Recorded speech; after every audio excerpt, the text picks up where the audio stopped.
Okay,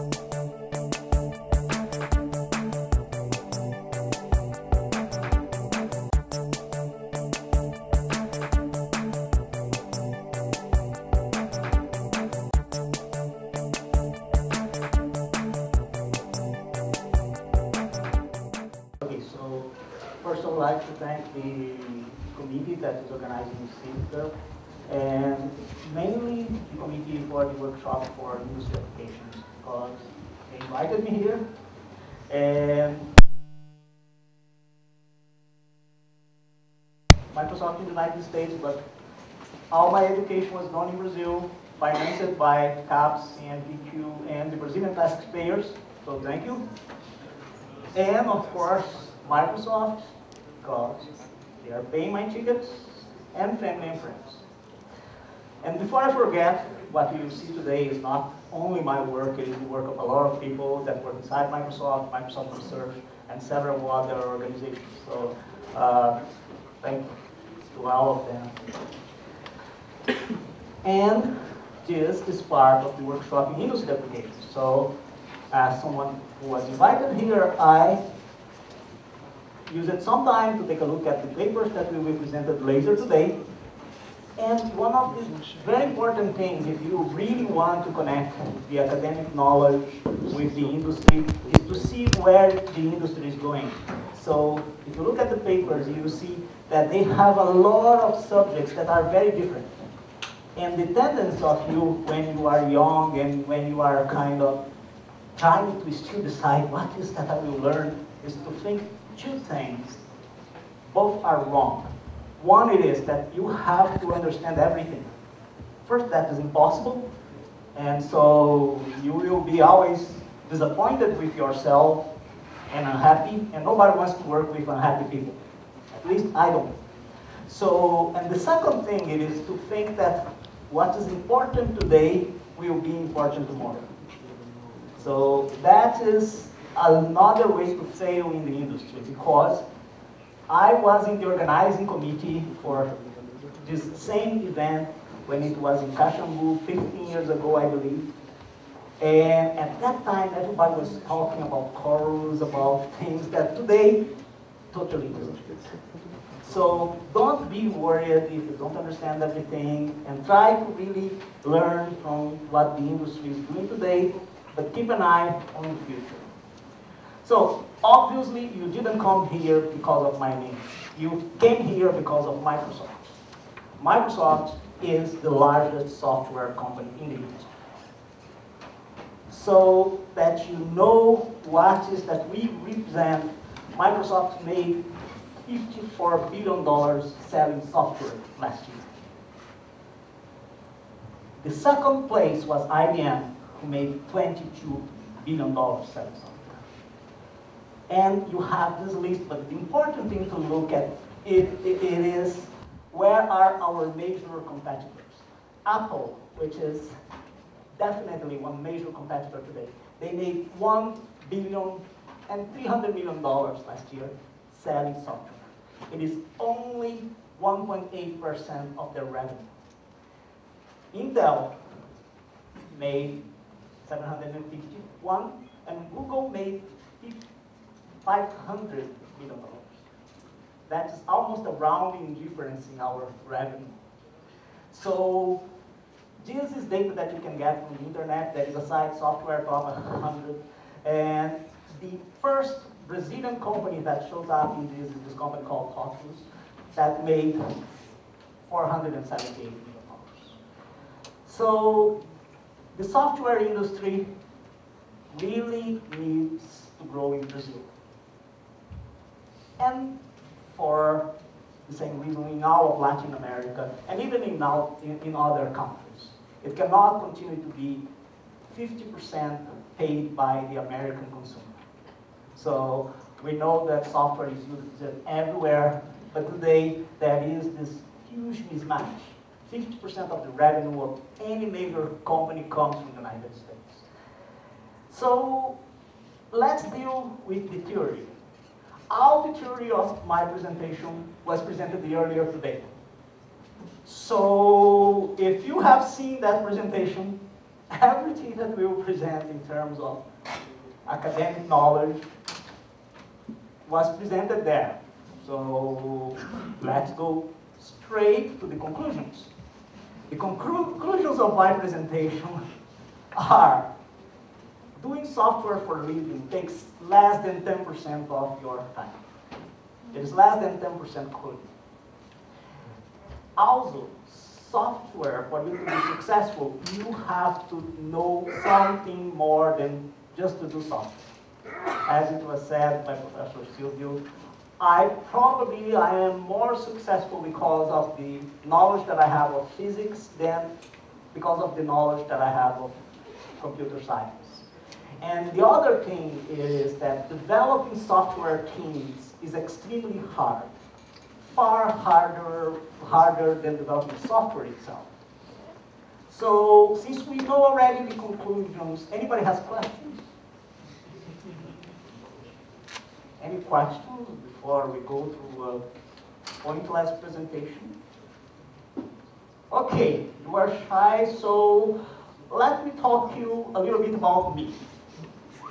Okay, I am described by the person that knows me the most, who is my wife, as the perfect combination of Will Smith and Mr. Bean. And probably more like Mr. Bean. And if you have ever seen a movie from Mr. Bean where that picture plays a very important role, that's why I took this picture with the picture, the Whistler is Murder. And basically what my wife says is, I'm this person that is going through life and through a lot of situations, and everybody else is in panic, and I'm there, calm, and just like the accidents are happening all around me, all over, and I go straight, and when I look, why is everybody late? And that is the best description. But there is one thing about me that really probably helps to explain why sometimes I succeed where others fail. It is, I'm very practical. So a lot of people say, oh, I know a lot about image processing. I can do a lot of segmentation. I can do a lot of picture matching and everything.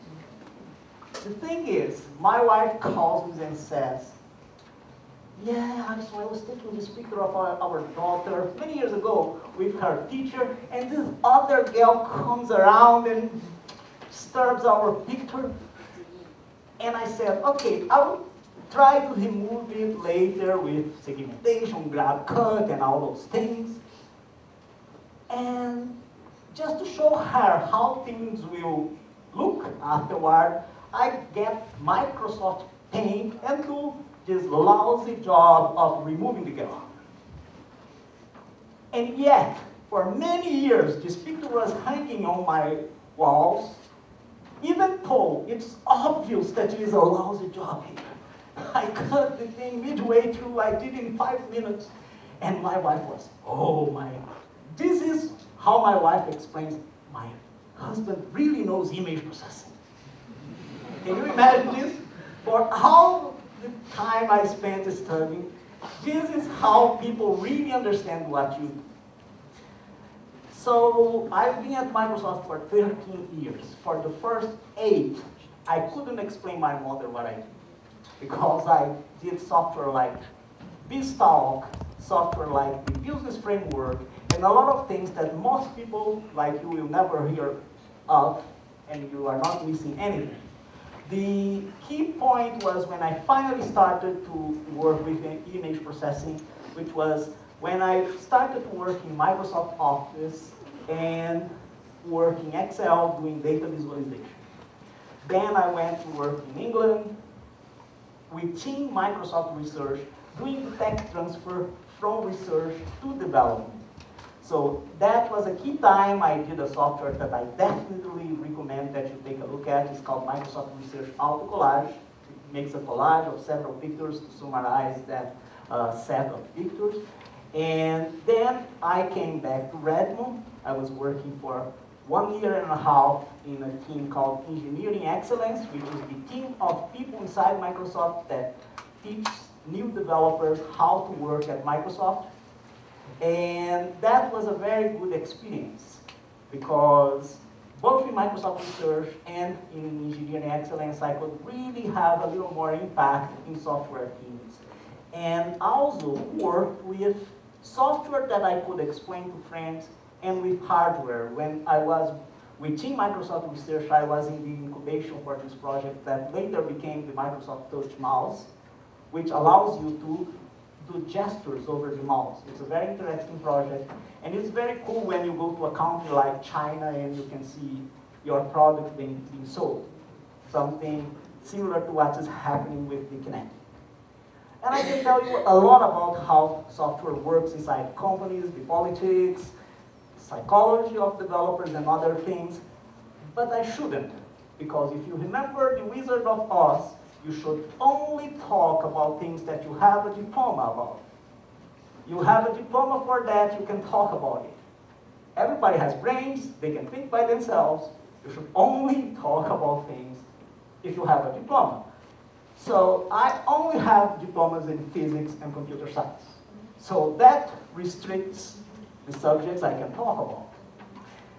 You are living right now through two huge transformations of these subjects in history.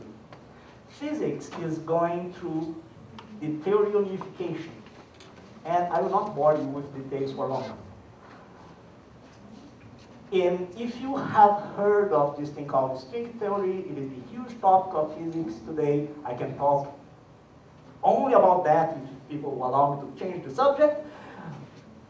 And the cool thing is that is done through a lot of collaboration among several universities, and it is resulting in a lot of publications. On the other side, you can see computer science and software development is going through a similar transformation within your lifetime.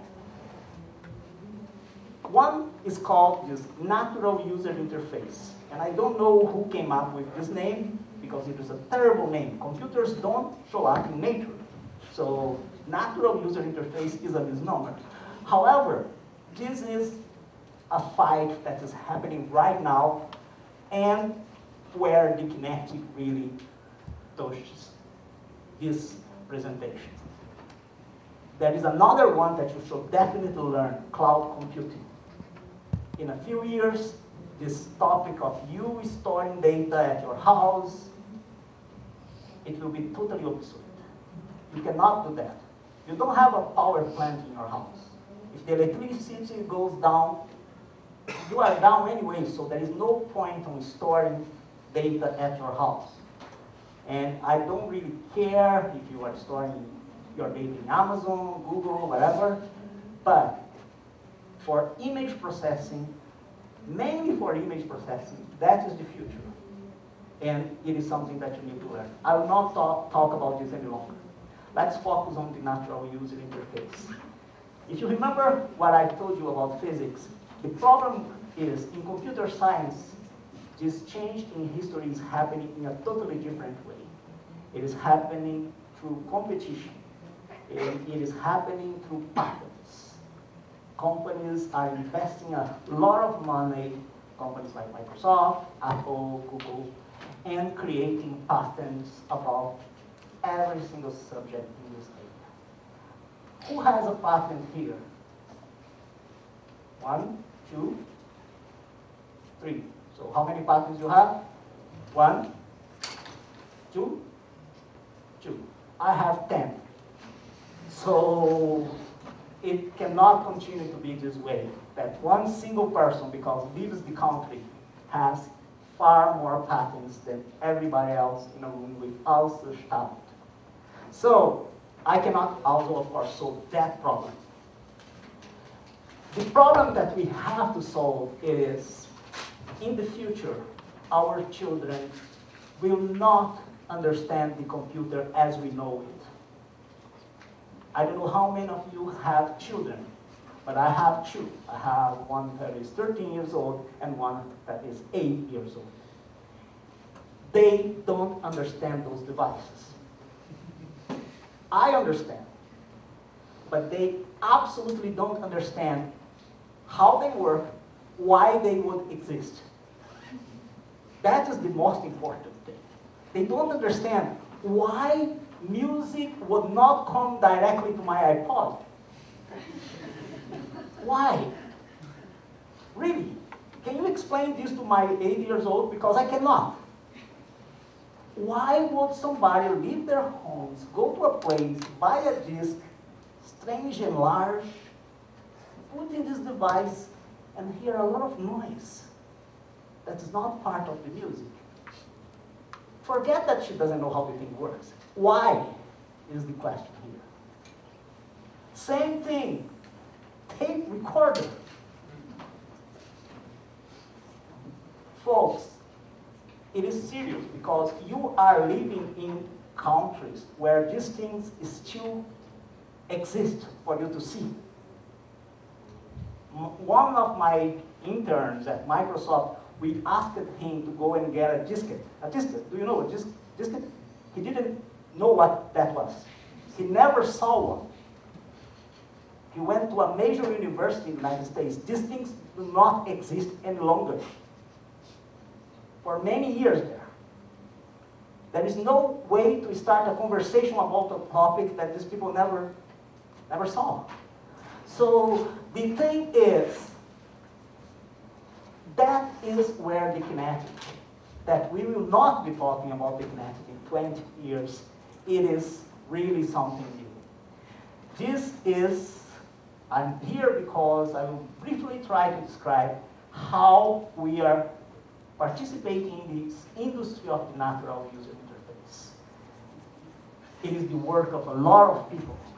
The kinetic for Windows using Steam within Microsoft has 90 people. A Microsoft employee in the United States costs on average $200,000 per year. So this is an investment of $18 million only with the employees in the United States. Plus, we have 25 people in China, where it is right now still cheaper to have technical. So this is the way the industry works. And of course, not all kinetic efforts are related to us. Okay, we have nothing to do with the kinetic control. So, what is that my team does? If you paid attention to the diagram, there are 12 people working in the computer vision subsystem for the kinetic for Windows. So what is our task? The kinetic already existed. This is a device that was created for the Xbox. And this device is really an achievement for computer vision. I will show a demo, but I believe most of you have seen how the kinetic works.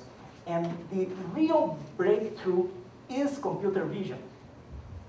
It is a breakthrough that allows a device attached to your computer to see a person in front of the computer and allow the programmer to really code knowing that there is a person there. The people that created the software, the kinetic skeletal tracking, they won a prize even within Microsoft because it is an achievement. And it is a special achievement because of the Brazilian that was behind this, pushing the team to finish it. He won an individual award, and Alex really bet his career on connecting all these people from different places of the organization to create the skeletal tracking for the kinetic. For a long time, people believed this is a problem that we cannot solve. And he managed to convince a lot of people to do this. And it shows that you need to learn more than technology. Who knows what is that his father does?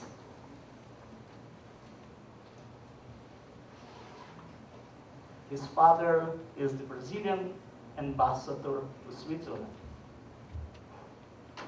So you need to know how to really convince and connect people. It's far more important than just the technology. So, the Kinetic for the Xbox is done. It is the best-selling device in history. What is that my team is tasked with doing? There is this small problem. The Xbox, it is a Power PC CPU. And we have to migrate this for Windows, where we have an Intel or AMD CPU. The Xbox has a known bus internally. It has a USB connect externally, but for all purposes, we can consider it is a known bus that will always be there. Here we have USB connections, and USB standard, I don't know if you ever coded at that level, is a terrible standard, but let's go over this. The Xbox will support exactly one device per machine. In Windows, we support several devices per machine. It is limited by how many controllers you have. The Xbox has a known architecture. Windows, we have this eternal problem of having 32-bit and 64-bit, and someday even more.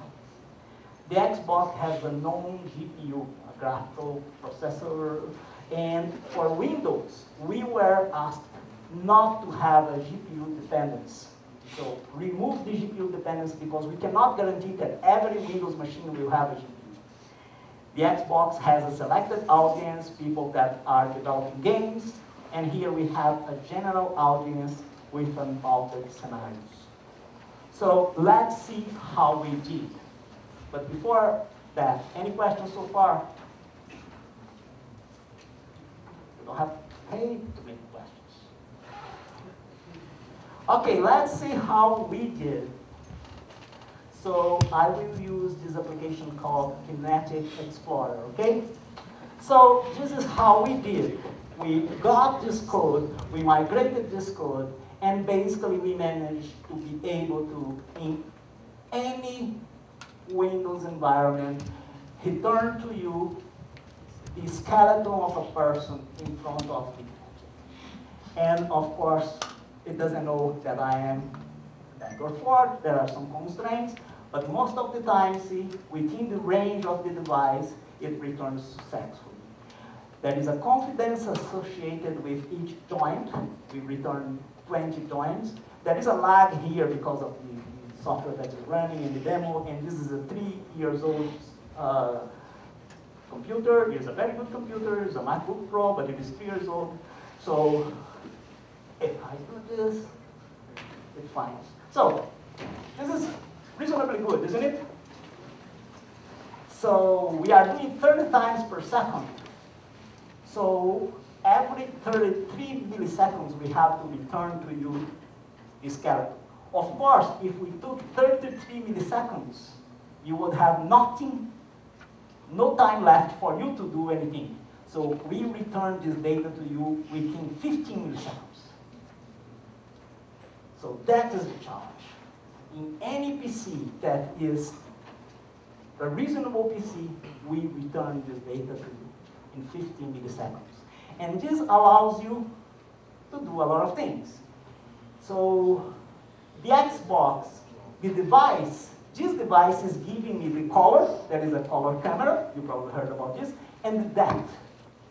And our subsystem is finding for you the skeleton. This allows you, and I will have to close this application here, but this allows you to do things like, and we ship a lot of samples with our application. Let me, oh, here. Okay. This allows you to do things like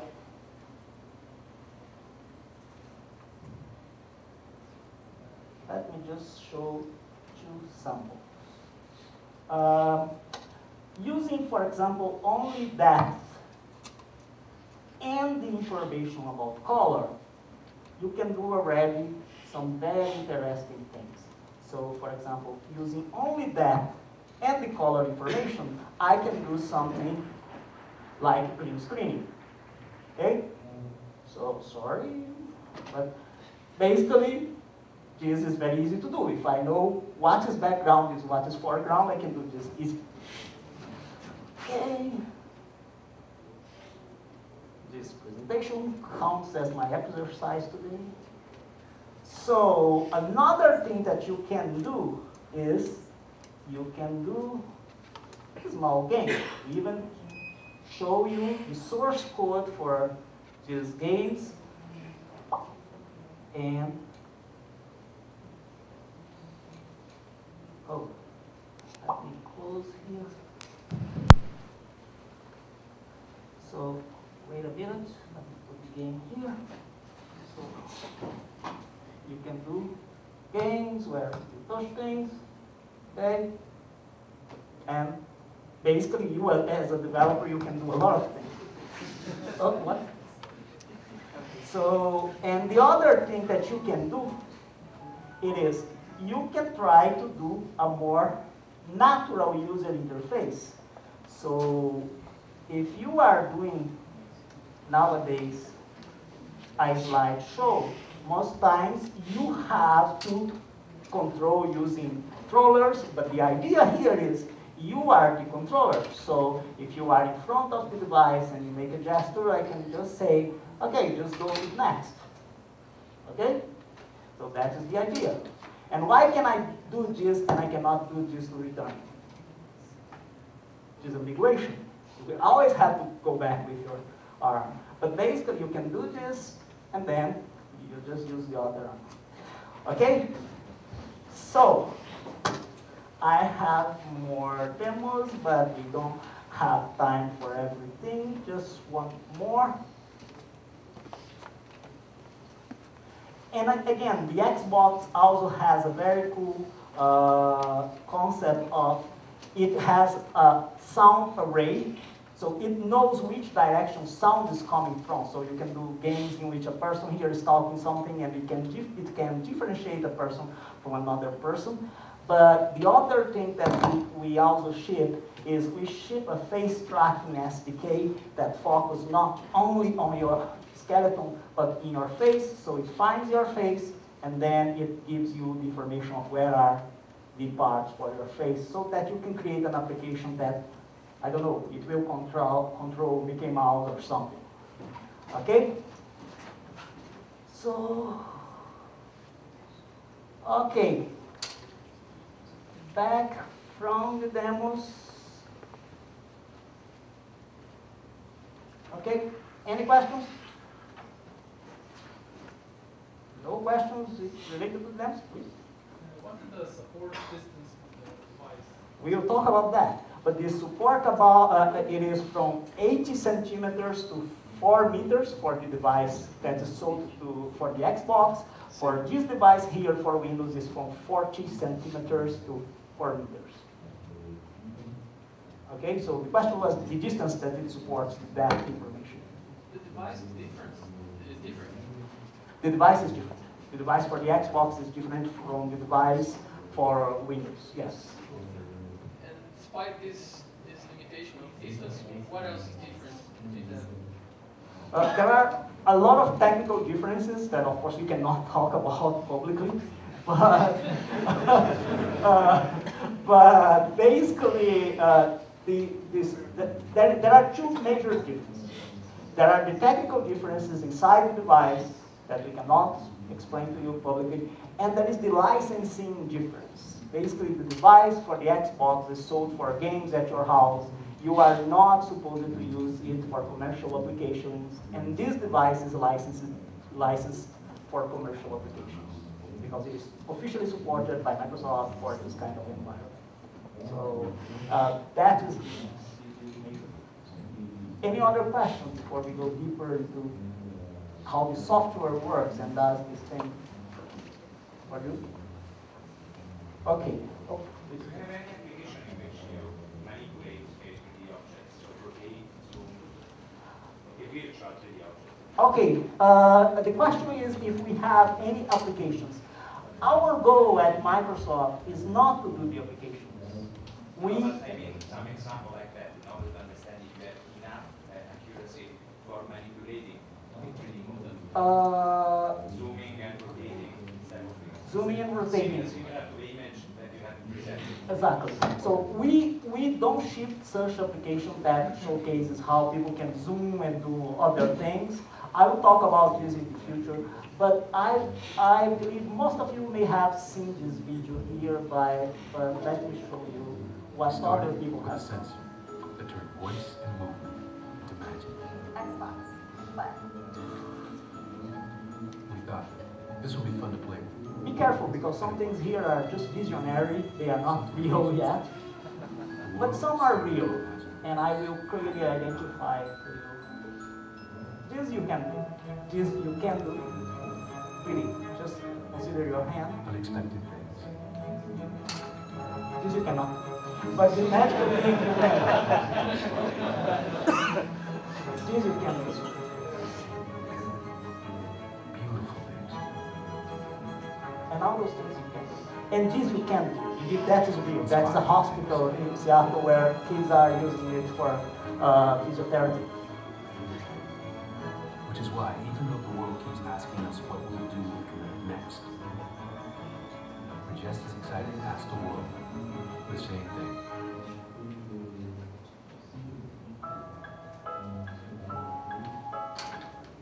Okay, so basically, our goal is that the market will do the applications and we enable the applications through the software development kit. But again, there are several examples. Some I'll talk a little bit more than others. Okay? Okay, so what is that we really do? So if you imagine software, the way that we typically represent software is we do block diagrams, isn't it? We do a lot of these block diagrams as if connecting the block diagrams would make the software work. And the funny thing is, sometimes it works. Kinetic has internally some subsystems. I work for the computer vision team that today does the skeletal tracking. There is another dev lead for the runtime and for the drivers. We have a lot of people working on this toolkit that I'm showing you that has the examples in C#, C++, in Visual Basic. And of course, the market is developing applications. I'll not go deep into this because I don't want to explain this thing of Microsoft has what we call native code and managed code. I don't want to go into this technical detail in the presentation. But the most important thing is to understand what is the role of each part of that diagram. The drivers are really a very hard part.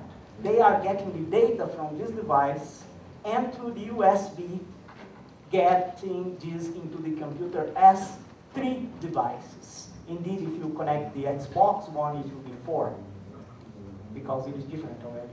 It has the audio array, it has the camera, and it has that information. And this device has the security control, because, as I said, they are different. Again, I can go forever into the drivers, but let's focus on the image processing. The Kinetic is basically a camera, the RGB camera, the infrared laser that is then dispersed through lens, and then the infrared sensor, and the microphone array. Why infrared, we will see soon. Let me just finish with what is that the runtime does. The runtime subsystem, what they do is, they do a lot of software to keep running and see if there is a sensor connected, if it is initialized properly, and so on. Then they get the data from the drivers and make it available to applications or for the skeletal tracking, and call skeletal tracking when you enable skeletal tracking. And the emphasis for the runtime is get